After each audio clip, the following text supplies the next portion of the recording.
Assalamualaikum dan salam sejahtera. Apa khabar? Alhamdulillah dalam kesempatan kali ini kita akan sama-sama membincangkan satu tajuk dalam pengurusan emosi iaitu peringkat emosi marah ya. Marah merupakan satu emosi dasar yang sangat-sangat berpengaruh dalam kehidupan manusia ya, daripada kita kecil, kita kanak-kanak, dewasa sehinggalah kita lanjut usia ya.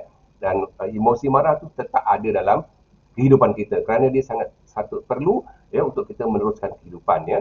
Apapun kita cuba lihat bagaimanakah peringkat-peringkat emosi marah yang lazim berlaku dalam kehidupan seharian kita ya. Okey. Jadi kalau kita perhatikan di sini biasanya dalam kehidupan kalau kita lihat dari segi sudut intensity ya atau peringkat ya dalam kehidupan manusia, kadang-kadang kita dalam dalam keadaan yang kita inginkan ialah kita nakkan ketenangan ya, kita berada dalam keadaan ketenangan.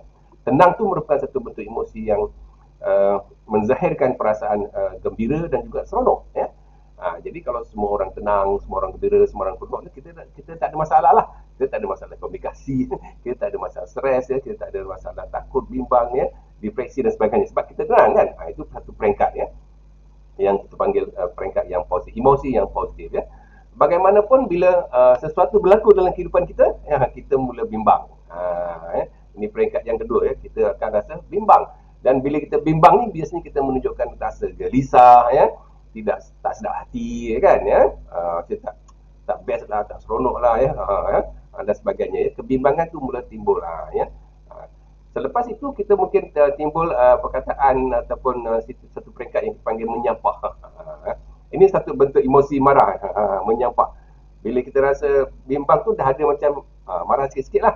Bila kita menyampah tu, ini perasaan bila kita menyampah, emosi yang dizahirkan dalam bentuk menyampah tu kita tak suka ataupun kita benci. Itu perasaan yang boleh kita kaitkan dengan emosi marah. Ini label yang kita pun tak suka lah kan.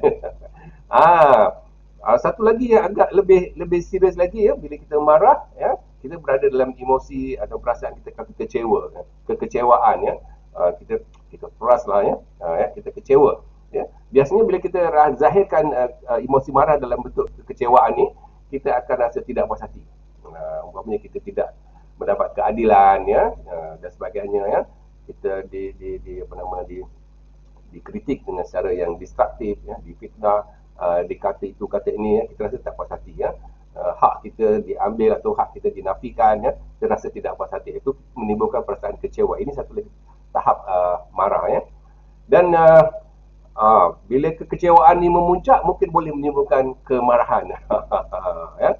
Marah. Dulu kita pernah bincang ya dalam siri-siri yang lepas, pasal bincang marah tu boleh kita kategorikan kepada 3 bentuk ya. Ada marah yang executive ya. Ada sesuatu berlaku kita marah, tapi marah tu executive. Ni marah executive ni baguslah ya. Dia marah executive marah yang positif lah ya. Yang marah memberi kesan yang positif. Biasanya akan fikiran kita akan terganggu sikitlah ya. Kemudian marah yang pasif. Ya. Marah yang pasif ni makna kita tak zahirkan, kita tak zahirkan kemarahan kita. Kita pendam, kita simpan, kita marah tapi kita simpan. Fikiran kita menjadi kurang rasional sikit ya. Kurang rasional sikit. Ada satu lagi marah yang agresif. Ya, marah yang kemudian menimbulkan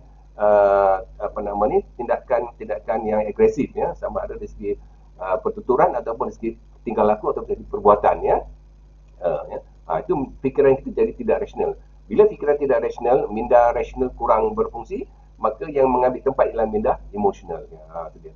Dan satu lagi tahap yang paling tinggi lah ya. Kalau kita nak tengok peringkat marah ni paling tinggi inilah dia ya.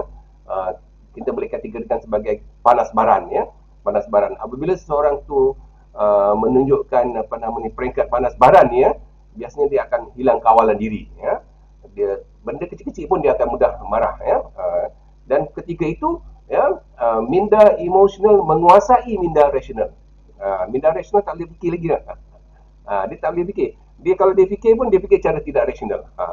Sebab apa dia fikir tidak rasional? Kerana minda emosional sudah menguasai minda rasional ya. Dan ketika itu kita akan dapati seseorang tu mungkin bercakap dengan ikut bahasa dia saja, ikut dia suka je ya. Dia tak peduli siapa, ataupun dia ambil tindakan-tindakan dalam bentuk tingkah laku behavior yang boleh mencederakan orang lain ya, mencederakan diri sendiri Dan macam-macam boleh berlaku yang negatif ya. Yang di luar kadang-kadang kawalan manusia, kadang-kadang benda yang kita rasa tak patut berlaku pun berlaku ya, apabila seseorang berada pada tahap emosi, peringkat emosi panas baran ya. Dan inilah peringkat-peringkat emosi yang kita kena perhatikan ya dalam kehidupan kita ya, dengan ahli keluarga kita, pasangan kita, anak-anak kita, jiran-jiran kita ya, rakan sekerja di tempat kerja atau di tempat awam ya, dalam komuniti ya, kita akan dapat melihat peringkat-peringkat emosi tadi kan, daripada kita tenang, kita boleh jadi bimbang ya, kita boleh jadi apa nama ni, menyampah.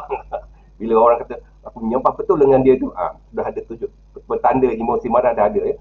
Apalagi kalau dia kata aku kecewa betul lah dengan dia tu, ya, tu emosi marah dah mula naik. So kita kena perhatikanlah peringkat-peringkat emosi ni ya. Jangan sampai dia pergi ke tahap merah tu. Ya, ataupun merah menyala tu, marah ataupun panas badan. Jangan saat kita ambil tindakan-tindakan tertentu yang boleh meredakan ya, perasaan atau emosi kemarahan itu ya. Sama ada berlaku pada diri kita ataupun berlaku pada orang lain ya. Baik, sehingga kita bertemu lagi dalam kesempatan akan datang. Salam motivasi.